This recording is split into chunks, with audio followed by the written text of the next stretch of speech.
metabolic flexibility, because I do work sometimes with athletes.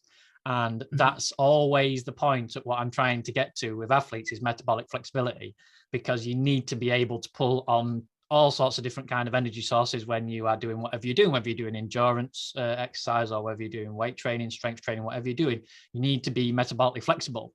So that doesn't mean that you always have to be a carnivore or you always have to be pumping in all the carbohydrates into you. It means you have to be, let's say, a bit of both. You have to have all those animal produce in there to make sure that you're supporting a strong body, but you also do potentially need those real food carbohydrates to supplement your exercise or your strength work, whatever you're trying to do.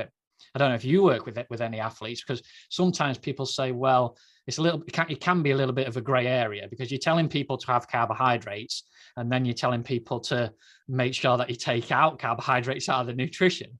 So just to clear the air a little bit there, what I want to say is when I tell people to have carbohydrates, I always make sure the real food carbohydrates, so they're things like berries or raw honey or sweet potatoes, maybe a little bit of white rice like you mentioned there. It's always that real food carbohydrates. We want to get people off processed food.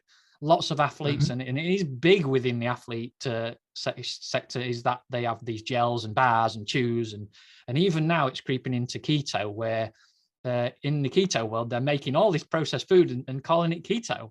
And it's kind of like we're getting lost a little bit in there, because it's still going to be processed food.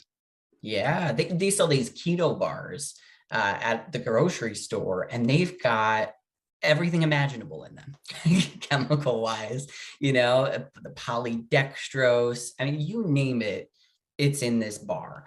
And I think that's really the important part. If we could just get people to eat, fruits, vegetables, meat, seafood, even nuts and seeds, we could probably take care of a lot of the issues just there.